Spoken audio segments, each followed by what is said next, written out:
When the twin-engined Lockheed P-38 Lightning first appeared in the skies over Europe, German pilots laughed.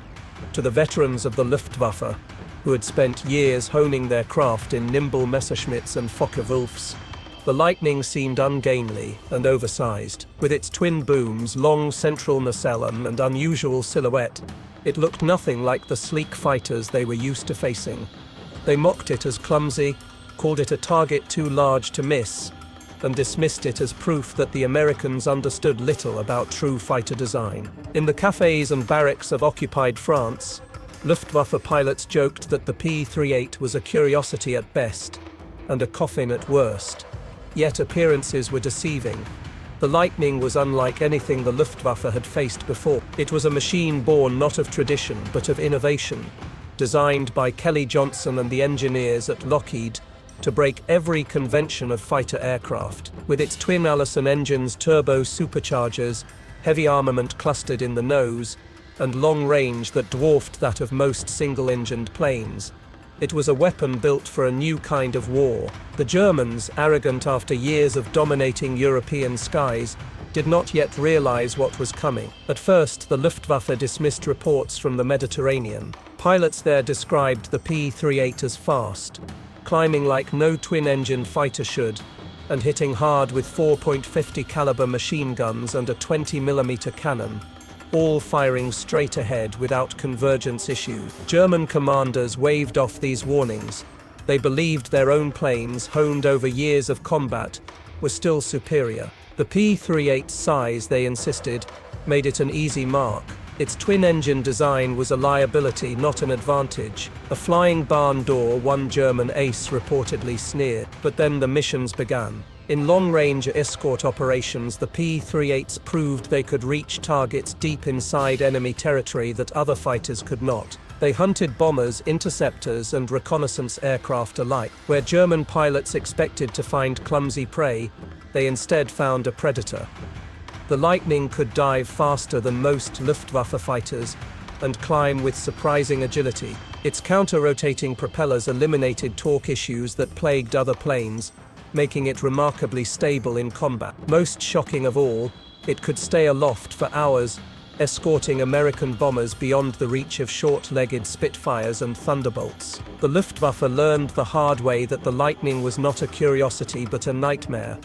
In North Africa, it claimed its first victory. Over Italy, it began to win grudging respect. And when it appeared in numbers over France and Germany, the laughter faded into unease. German pilots who had once mocked the strange silhouette now learned to fear its presence on the horizon. Part of the P-38's terror came from its versatility. It was not just a fighter. It was a bomber escort, a ground attack aircraft, a reconnaissance platform, and a long-range hunter. Where German aircraft tended to specialize, the Lightning did it all. Pilots discovered that it could outlast them, outgun them, and in certain circumstances, even outmaneuver them. Its twin engines gave it survivability.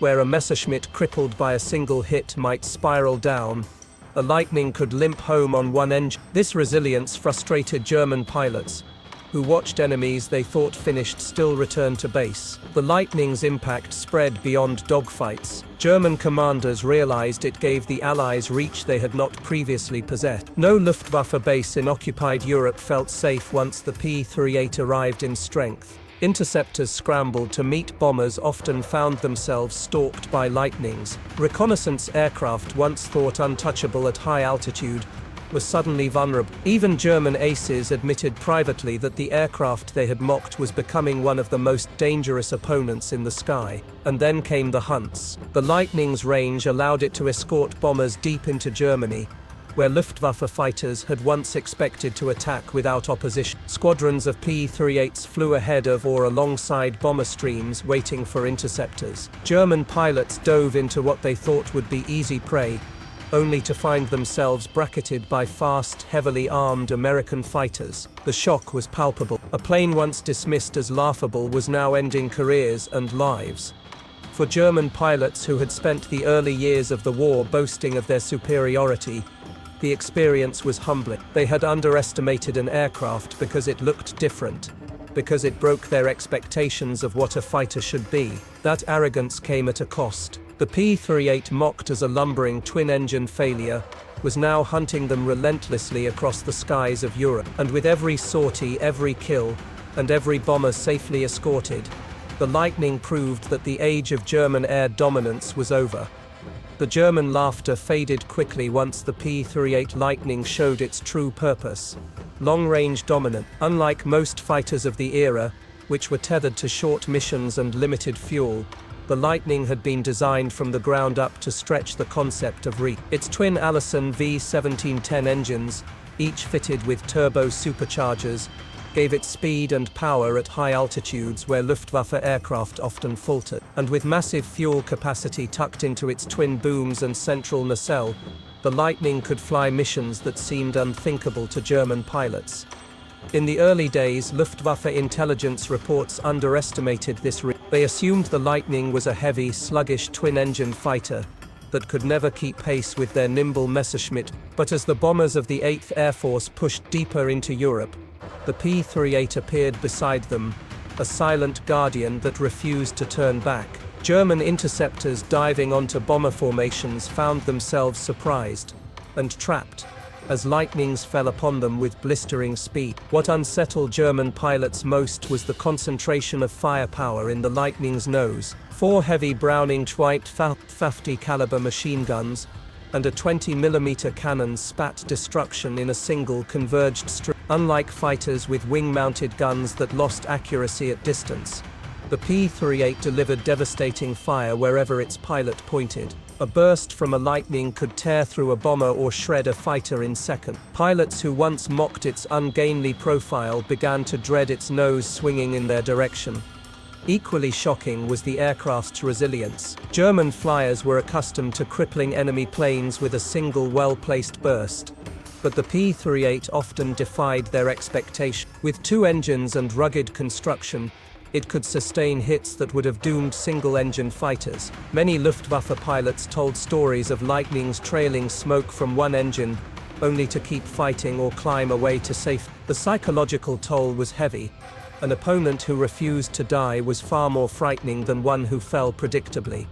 In Italy and the Mediterranean, the Lightning began to carve out a reputation that spread quickly to Europe. It escorted bombers on daylight raids, strafed convoys, and even tangled with elite Luftwaffe squadrons. German pilots who had dismissed it soon realized that its versatility gave it an edge. It could dogfight, dive, climb, and strike ground targets with equal ferocity. In the words of one German ace, it was not a fighter, it was many fighters in one body. Another factor that confounded the Luftwaffe was the Lightning's ability to dictate the terms of battle. Its turbo-supercharged engines allowed it to perform at altitudes where German planes struggled. When bombers flew high, the P-38 was there. When the Luftwaffe tried to catch them low, the Lightning still pursued. Its wide speed range meant it could engage in fast dives or throttle back to loiter with bombers. This flexibility left German commanders frustrated, unable to find a consistent weakness to exploit. The arrogance that once filled Luftwaffe mess halls began to evaporate. Where jokes about the fork-tailed devil once circulated, now there was German ground troops too learned to fear the Lightning's silhouette. Its twin booms became a signal of danger, strafing runs that tore apart convoys, or bombing raids that disrupted supply lines. The mockery that had once flowed so freely was silenced by the roar of its engines over. One particularly demoralizing factor was the Lightning's endurance. German pilots flew missions that lasted an hour or 2 at most. By the time they reached combat zones, they were already calculating how much fuel remained for the return flight. The P-38, in contrast, could loiter for hours. It could escort bombers deep into the Reich, fight off interceptors, and still make it home with fuel to spare. For Luftwaffe pilots, this was infuriating. Every engagement felt weighted in the Americans' favor. Their planes were not only well-armed but seemingly tireless. The Luftwaffe soon realized that the Lightning was more than a match for individual duels. It was a machine designed to win wars of attrition. While the Germans bled resources and pilots, America poured out P-38s in numbers backed by an industrial base that seemed infinite. Every Lightning shot down was quickly replaced. Every squadron lost a pilot, but America had dozens more ready, and with each mission the P-38 grew deadlier as pilots refined tactics suited to its unique strength. Perhaps the most galling moment for German commanders came when they understood how far the Lightning's reach extended. No Luftwaffe base felt secure. From coastal France to deep into the Balkans, P-38 struck with alarming regularity. Reconnaissance units that once roamed freely were hunted down. Luftwaffe fighters scrambled to meet bombers only to be bounced by Lightnings waiting above or behind. The aircraft they had once scorned now stalked them across the continent. For German pilots, the psychological shift was brutal. To mock an enemy's machine was easy. To be hunted by it relentlessly, day after day, was something else entirely. The P-38 Lightning had crossed the line from curiosity to nightmare, and for those who faced it in the skies of Europe, the laughter that once greeted its arrival was replaced by a grim respect, and the gnawing realization that this strange twin-boom fighter was helping to close the coffin on German air superiority. By late 1943, German commanders could no longer dismiss the P-38 Lightning as a curiosity. Its performance in the Mediterranean had already forced them to re-evaluate. But once it entered combat in Western Europe, the scale of its impact became undeniable. Escorting American bombers across France and into the heart of Germany, the Lightning began to rewrite the rules of aerial warfare. The Luftwaffe had grown accustomed to dictating terms in the skies. Its fighters had shorter ranges, but they operated close to home, defending against incursion. When bombers appeared without escorts, they could tear them apart with disciplined formations of Messerschmitts and Focke-Wulfs. It was a deadly equation. Unescorted bombers rarely survived. The arrival of the P-38 changed that balance completely. Now bomber formations were flanked by Lightning squadrons that could stay with them for the entirety of their mission, even hundreds of miles beyond the reach of British Spitfires. For German pilots, this was a nightmare. Attacks that had once been simple became duels with determined escort. Diving through bomber formations, they often found Lightnings on their tails, diving faster than expected, firing deadly bursts that ripped through wings and fuselages. The once predictable raids were now hunts, and the hunters were no longer German. What shocked the Luftwaffe most was the Lightning's adaptability. German pilots had trained to exploit weaknesses in their opponents, to use altitude, turning radius, or climb rate to their advantage. But the P-38, while not perfect in every metric, was good enough across the board to deny those opportunities. It could turn respectably, climb aggressively, and dive with terrifying speed. Its stability gave it accuracy in gunnery that many German planes could not match. Worst of all, its endurance meant that German pilots could never simply wait it out. The Lightnings were always there, circling, escorting, pursuing. The psychological toll grew with each mission. Luftwaffe pilots were trained to rely on initiative, to believe in the superiority of their machines and their training. For years they had dominated the skies with this confidence. Now that confidence was eroding. Reports circulated of entire squadrons mauled by Lightning escorts, of aces shot down by pilots flying the plane they had once laughed at. The shift was more than tactical, it was cultural. To mock an enemy's machine was part of the Luftwaffe's identity. To be defeated by it was a humiliation that cut deep. On the ground, German civilians began to notice the strange twin-boom silhouettes overhead. They called it the Doppelschwanzteufel, the twin-tailed devil. The name spread quickly, and soon even Luftwaffe pilots were using it. What had begun as mockery was now fear wrapped in reluctant respect. The Lightning was no longer a joke. It was a demon stalking them from the clouds. American pilots exploited the P-38's strength with increasing skill. They learned to dive onto German formations using speed and firepower to break them apart. They flew in pairs and squadrons that covered each other, ensuring that German attempts to isolate them often failed. The Lightning's nose-mounted arsenal firing in a single concentrated stream proved devastating. German pilots who survived encounters often reported the shock of seeing their wingmen torn apart by what seemed like a single burst. For bomber crews, the Lightning became a symbol of hope. Men flying B-17s and B-24s over enemy territory took comfort in seeing the gleaming twin-boom escorts alongside them. The Luftwaffe's assaults that once seemed unstoppable now felt survivable.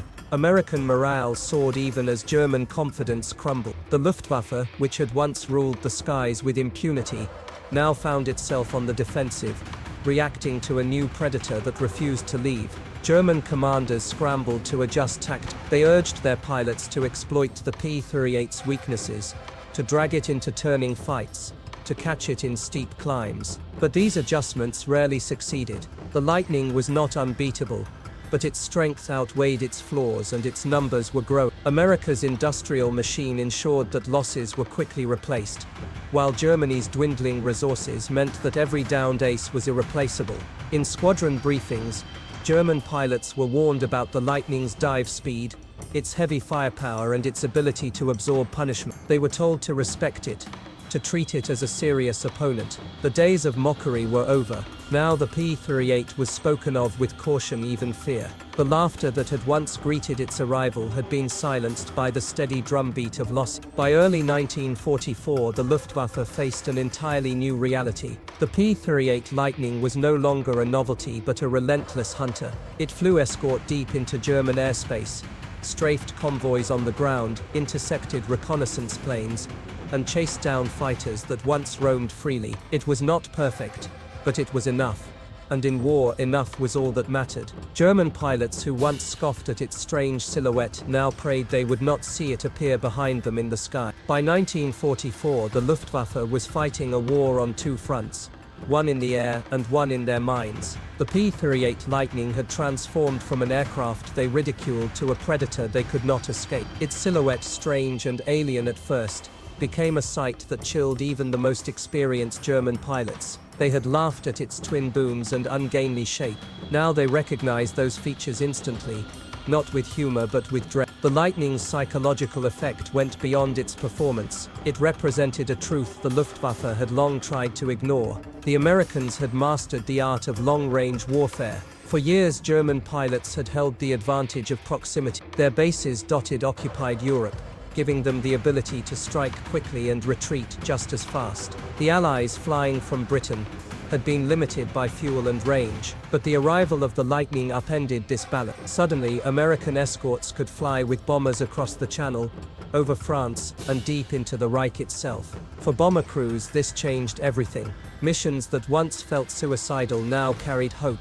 They knew the Luftwaffe would come, but they also knew the P-38s were waiting. German pilots in turn found themselves on the wrong side of a new equation. Their old tactics, massing squadrons to tear through bomber formations, now led them into deadly traps. Lightning swept down from higher altitudes or came up from below, tearing into formations that had once attacked without fear. The P-38's armament made these encounters brutal. The 4.50 caliber machine guns and 20mm cannon, all mounted in the nose, created a devastating cone of fire. A short burst could rip apart a Messerschmitt or Focke-Wulf before the pilot had time to react. German survivors described the shocking accuracy of the Lightning, how it seemed to reach out across distances where their own wing-mounted guns lost effectiveness. Pilots who once dismissed the Lightning as a slow target now knew that a single mistake against it could be fatal. Adding to their frustration was the aircraft's durability. Many Luftwaffe pilots told stories of Lightnings taking heavy damage yet refusing to fall. Twin engines gave it survivability that single-engine fighters lacked. A Messerschmitt trailing smoke was usually doomed. A Lightning trailing smoke often kept flying, and sometimes kept fighting. To German pilots who prided themselves on precision, it was maddening to see an enemy shrug off hits that should have been fatal. The Lightning also excelled in roles beyond fighter escort. It became a terror for German ground troops and supply lines. Strafing runs shredded convoys, locomotives, and troop columns. With its long range, the P-38 could loiter, returning again and again until targets were destroyed. Civilians and soldiers alike came to recognize its shape in the sky. They called it the Doppelschwanzteufel, the twin-tailed devil. What began as a mocking nickname became a title of fear. For Luftwaffe commanders, the Lightning posed a strategic nightmare. It was not as numerous as the later P-51 Mustang, but it filled a role no other aircraft could in the early stages of the American daylight offensive. It extended the Allies' reach, made bomber losses bearable, and bled German fighter units at a rate they could not sustain. Every squadron of Lightnings that entered combat accelerated the Luftwaffe's decline. The German aces who had once laughed at the Lightning began to respect it deeply, even if they never admitted it publicly during the war. Men like Adolf Galland and Günther Rall studied its capabilities and warned their subordinates not to underestimate it. Galland himself acknowledged after the war that the P-38, while not as maneuverable as some single-engine fighters, was a formidable opponent when flown well, and the Americans, learning quickly from costly early lessons, were flying it better with each passing month. The shift from mockery to fear was swift, but irreversible. Once Luftwaffe pilots had boasted of easy kills against the ungainly twin-engine fighter, now they spoke in hushed tones about squadrons ambushed by Lightnings, about wingmen who never returned, about bomber formations they could no longer tear apart without paying a heavy price. The P-38 had become a hunter, and German pilots were its prey. By mid-1944, with the Luftwaffe reeling from losses on both the eastern and western fronts, the Lightning's presence was one more nail in the coffin of German air superiority. It was proof that the Americans had not only arrived, but had mastered the skies in ways the Germans had never imagined. The laughter was gone, replaced by the sobering reality that the strange twin-boomed aircraft was one of the many tools carving away at their dominance. The Luftwaffe had underestimated the P-38 not only because of its odd shape, but also because of a cultural blind spot. German fighter doctrine was rooted in single-engine aircraft, compact, nimble machines like the Bf 109 and Fw 90 that embodied the Luftwaffe's faith in agility over endurance. To their eyes, a twin-engine fighter could never dance in the sky the way a true fighter should. That arrogance blinded them to the Lightning's revolutionary design, and by the time they recognized their mistake, it was too late. American commanders, meanwhile, were exploiting the P-38's strengths with increasing boldness. The Lightning was more than just an escort fighter. It was a multi-role platform that could adapt to nearly any mission. On one day, it flew alongside bomber streams, tearing into interceptors with deadly precision. On another, it plunged to low altitude, strafing locomotives, convoys, and airfields. Its versatility made it a constant presence over occupied Europe. To German pilots, it felt omnipresent, a shadow always waiting to strike. The nose-mounted guns were particularly feared. A P-38 diving on a formation could unleash a torrent of firepower that required no convergence calculations. German pilots, used to deflecting their wing-mounted shots, were stunned by the accuracy of Lightning attacks.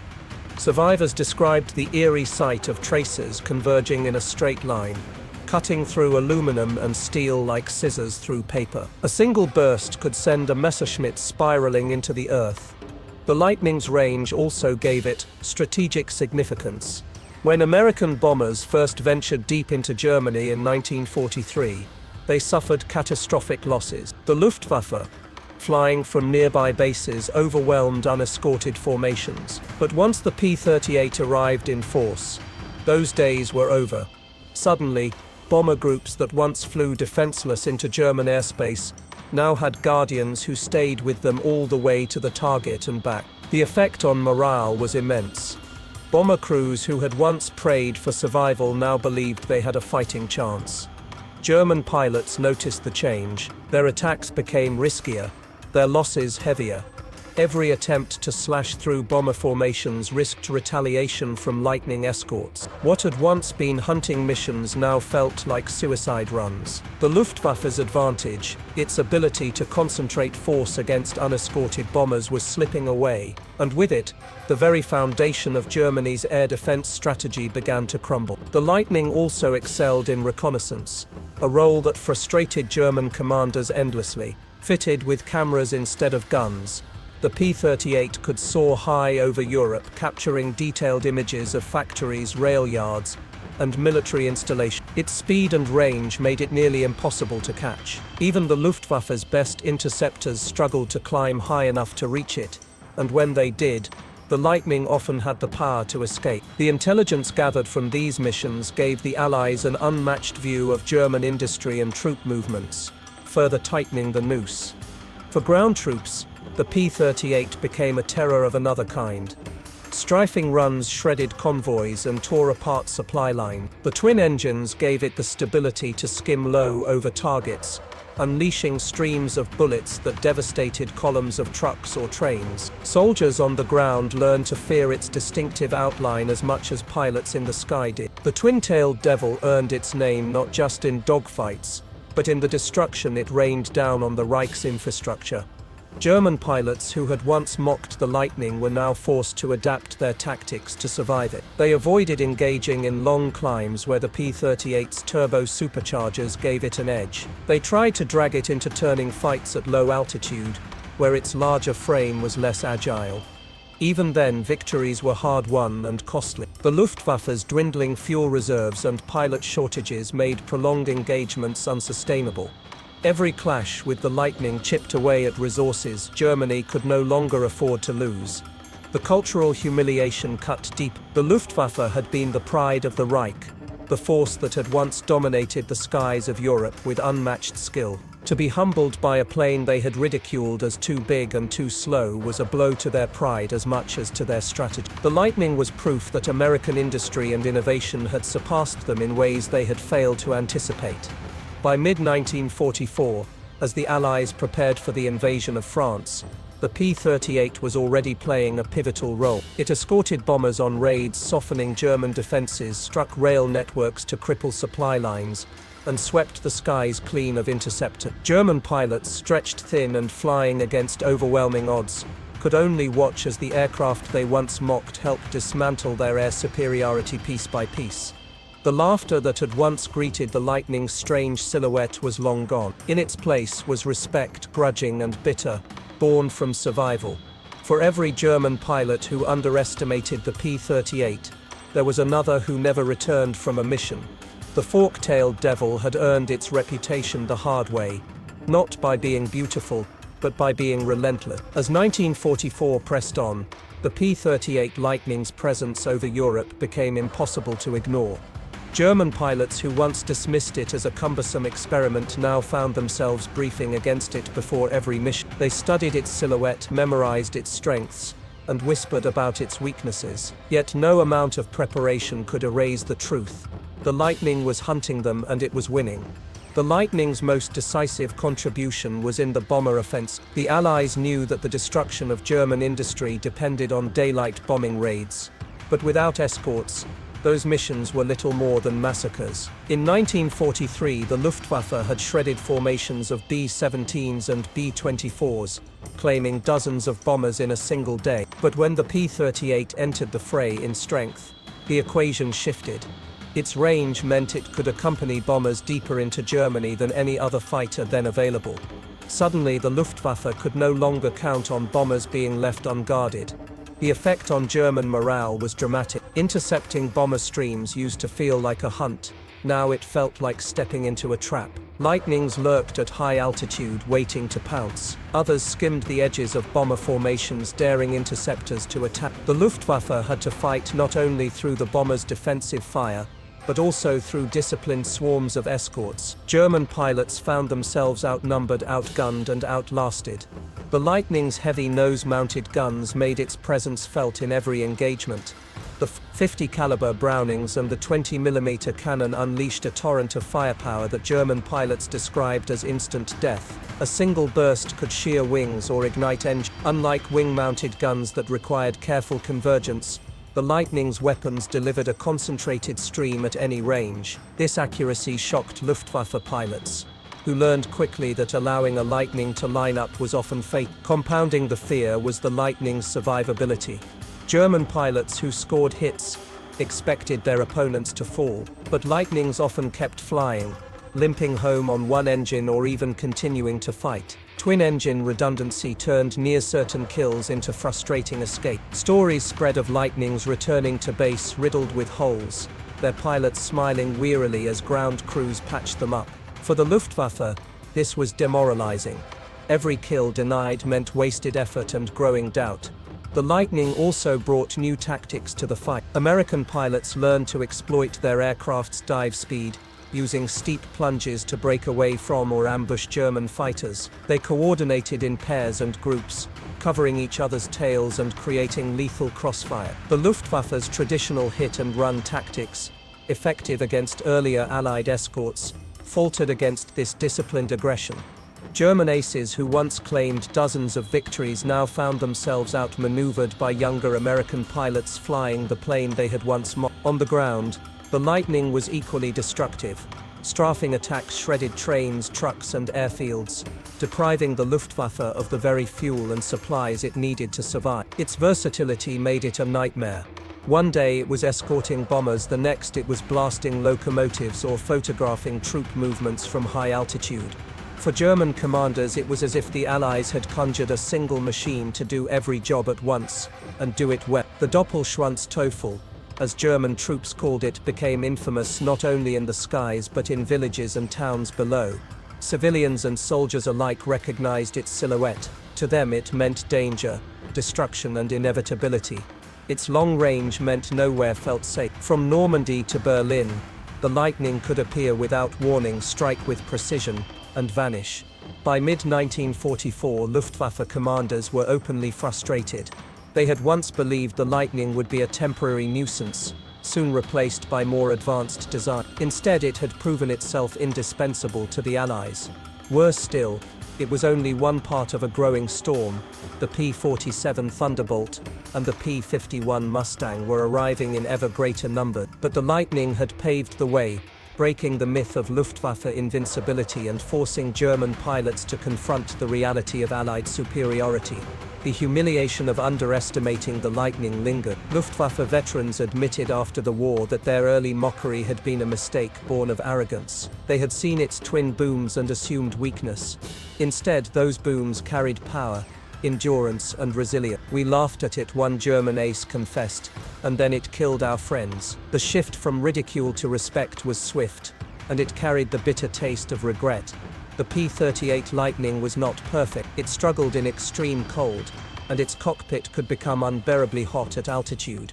It demanded careful handling from its pilots, but in the crucible of Europe, its flaws were outweighed by its strength. It escorted bombers when no other plane could, struck targets with devastating accuracy, and survived punishment that should have destroyed it. For German pilots, it was the plane that never should have worked, and yet it did, with lethal effectiveness. By the time the Allies prepared for D-Day, the Lightning was entrenched as a cornerstone of the aerial offensive. German pilots who once mocked it now dreaded its appearance on their tails. The laughter of 1942 had been silenced by the roar of its twin engines, echoing across the skies of Europe. The P-38 Lightning had earned its reputation as a relentless hunter, and it was far from finished. By the summer of 1944, the P-38 Lightning had become a fixture in the skies above Europe. The Luftwaffe, once so confident in its superiority, now faced the relentless presence of an aircraft they had derided as ungainly and overbuilt. The Germans had mocked its twin booms and central nacelle, comparing it to a flying contraption rather than a sleek fighter. But those same features now haunted their dreams. The fork-tailed Devil had gone from joke to predator, and its reach extended across the continent. The Lightning's versatility continued to surprise German commanders. While it remained an escort fighter, it also excelled in missions that stretched far beyond air-to-air combat. Armed with bombs or rockets, it ripped apart supply convoys and troop concentration. Equipped with cameras, it flew deep reconnaissance missions, mapping German defenses in preparation for Allied offensives. Each role made the Luftwaffe's job harder. They were no longer fighting a single-purpose machine, but an aircraft that could strike from multiple angles, leaving no corner of Europe safe. For German pilots, encounters with the Lightning carried a particular sting. It was not the fastest plane in every dimension, nor the tightest turning, but it was always good enough to deny easy victories. When flown well, it was lethal. Luftwaffe pilots who underestimated it often paid with their lives. One ace recalled after the war that the P-38's concentrated firepower was the most shocking element. You could see your comrade vanish in a single burst. There was no warning, just a flash and then nothing. Such testimonies became common as losses mounted. The Lightning also shifted the tempo of battle in ways the Germans struggled to counter. Its long range meant it could patrol skies long after German fighters had returned home to refuel. This endurance turned the Luftwaffe's traditional hit-and-run tactics against. Instead of striking bombers and escaping, German fighters often found themselves pursued, hounded across miles of sky until exhaustion or ammunition forced them down. To the pilots who once mocked it, the Lightning had become a relentless shadow. Ground troops too grew to fear the Lightning's arrival. Strafing attacks devastated convoys, tore apart locomotives, and burned fuel depots. The Luftwaffe, stretched thin, could not provide cover everywhere. Civilians recognized its silhouette, whispering of the Doppelschwanzteufel with dread. The aircraft's very shape had become psychological warfare, a constant reminder that the Allies could project power anywhere, anytime. The Luftwaffe's attempts to adapt revealed how far their situation had deteriorated. Pilots were instructed to lure the P-38 into turning fights, where its large frame was less nimble. Some succeeded, but more often Lightning pilots avoided the trap, using dive speed and teamwork to regain advantage. Others tried to climb above the bomber streams and dive through them, but the Lightning's turbo superchargers allowed it to meet them at altitude. Every tactic seemed to falter against the aircraft's flexibility.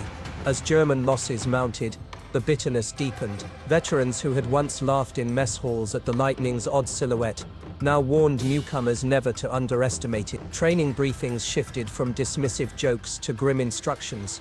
Respect the twin-boomed fighter, or it will kill you. The cultural shift within the Luftwaffe was stark. Arrogance had given way to fear.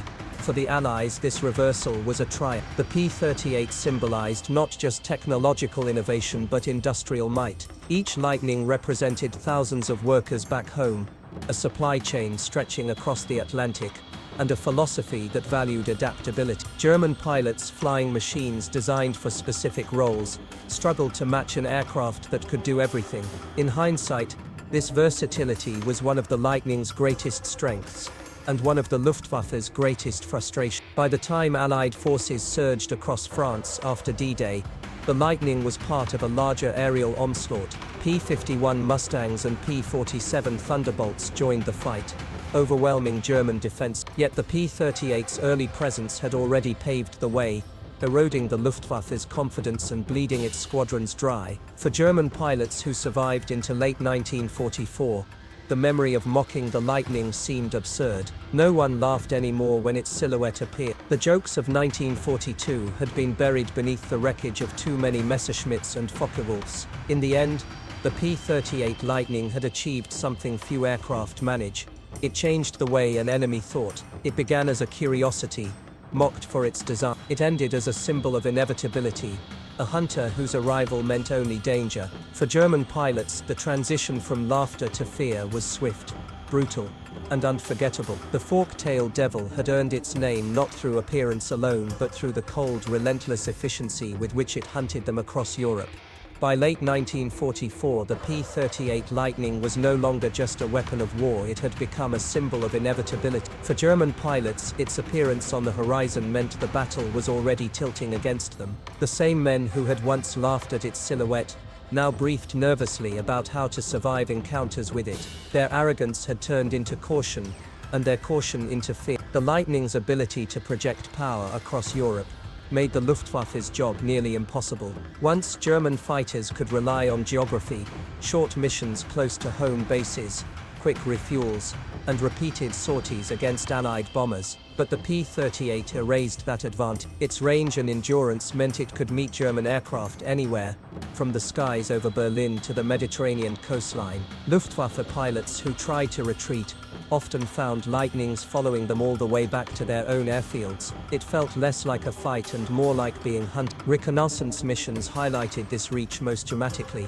The Lightning, stripped of guns and fitted with high-resolution cameras, soared high above German defenses, photographing cities, factories, and troop movements with impunity. Luftwaffe interceptors scrambled desperately to catch them, but the P-38's speed, altitude performance, and long legs made interception rare. Every photograph captured was another crack in Germany's ability to wage war, and commanders knew it. For German pilots, failing to stop these intruders was demoralizing. They mocked the Lightning no longer, they cursed it.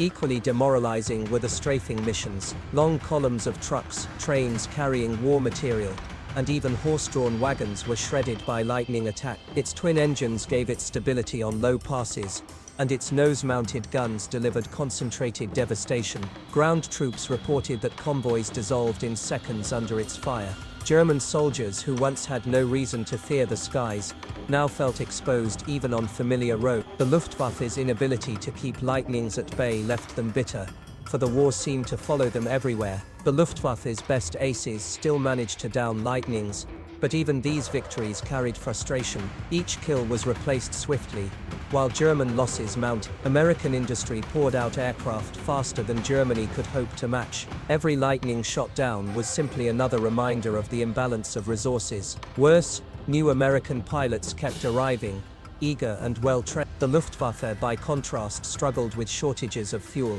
aircraft and experienced men. The P-38's relentless presence underscored this growing disparity. Culturally, the humiliation stung deeply. The Luftwaffe had once been the pride of the Reichs, celebrated for its daring pilots and elegant machines. Facing defeat at the hands of a plane they had mocked seemed almost poetic. Its odd design, once the butt of jokes, now felt like a signature of inevitability. German pilots admitted privately that the twin-tailed devil was among the most feared silhouettes in the sky. To be chased by it was to feel the weight of American might pressing down. For American pilots, the P-38 became a beloved machine despite it was not as fast as the P-51 Mustang, nor as rugged as the P-47 Thunderbolt, but it was theirs, and it carried them across missions that seemed impossible. Letters home spoke of the Lightning with affection, describing its stability, its firepower, and its ability to bring them back alive even when riddled with holes. To them it was a guardian. To their German opponents it was a curse. The Lightning also represented something larger. Innovation over tradition. The Luftwaffe clung to the idea that true fighters were single-engined, nimble machines. America defied that assumption with the P-38's radical design, proving that a twin-engine fighter could not only compete but dominate. The lesson was clear.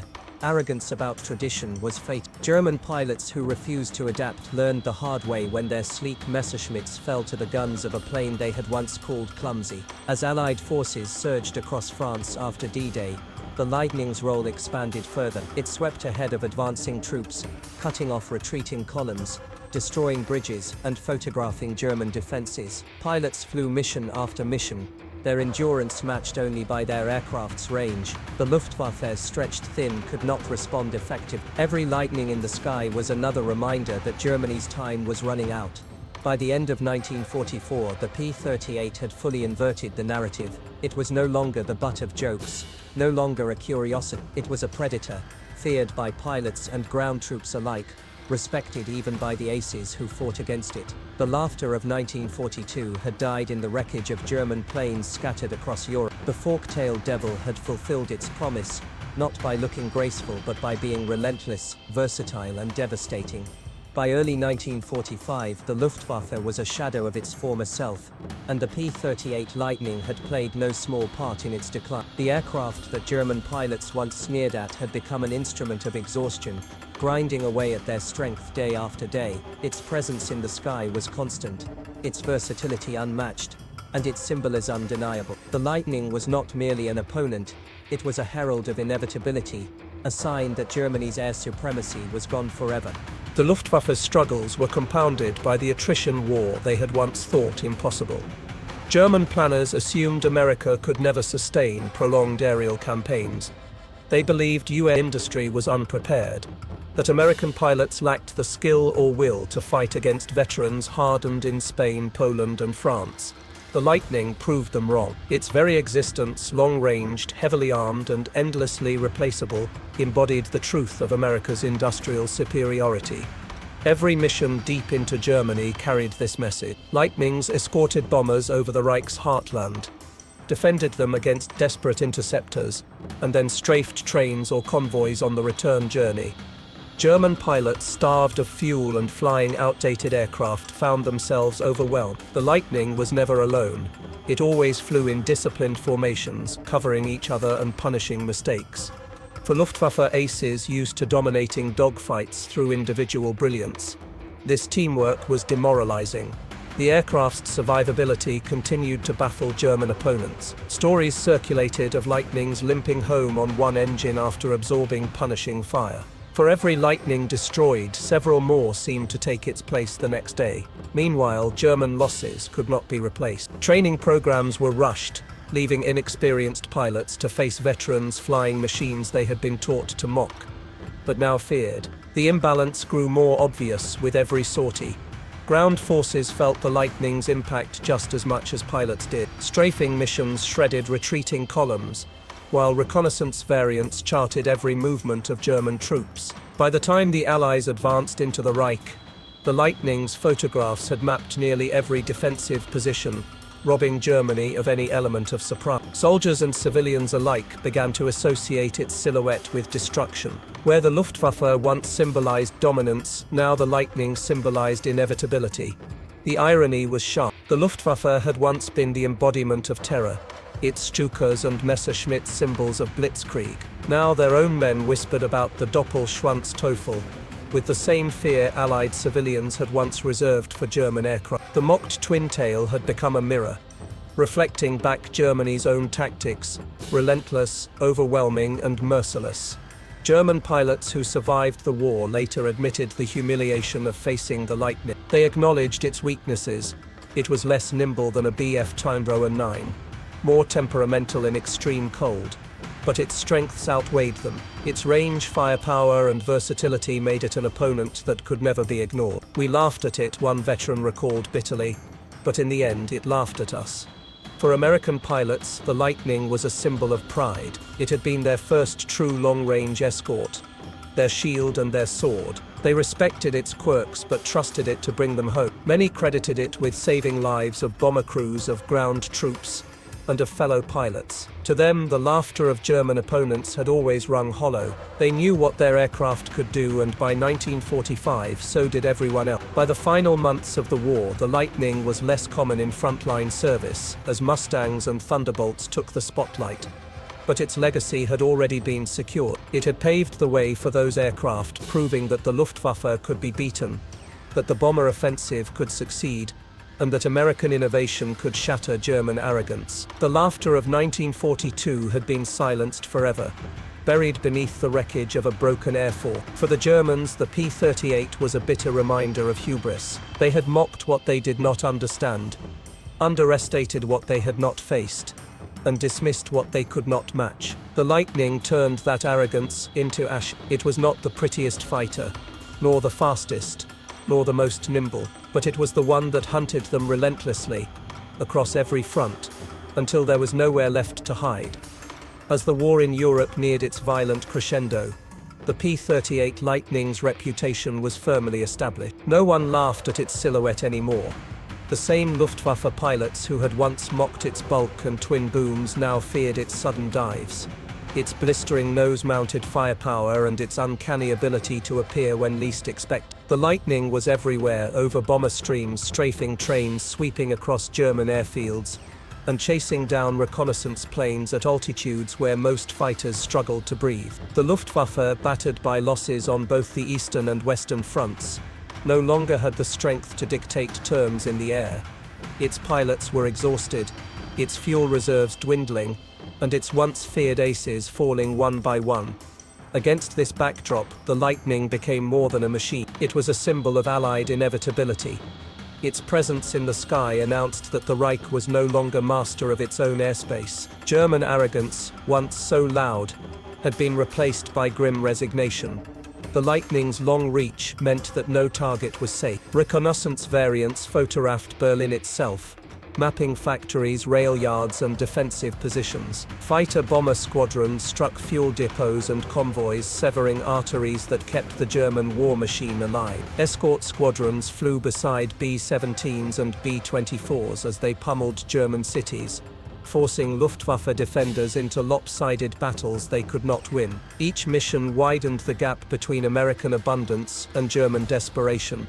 The psychological effect of this was profound. Luftwaffe pilots admitted after the war that the Lightning demoralized them in ways few other aircraft did. It was not invincible, they could and did shoot it down, but its persistence made it feel immortal. For every Lightning that fell, Another seemed to appear the next day, fresh, fueled and flown by a determined pilot. German flyers, watching their own ranks shrink and their aircraft rust for lack of fuel, realized they were facing an enemy that could replace losses indefinitely. The Lightning, more than most, embodied that inexhaustible quality. Ground forces echoed this sentiment. Soldiers retreating from the advancing Allies cursed the Doppelschwanz-Teufel as it tore apart their convoys and strafed their column. Civilians in towns across Germany grew accustomed to its silhouette overhead, knowing it meant destruction was near. Its twin tails, once ridiculed as ungainly, had become synonymous with danger. The psychological reversal was complete. The joke had become a night. American pilots, for their part, embraced the Lightning's identity.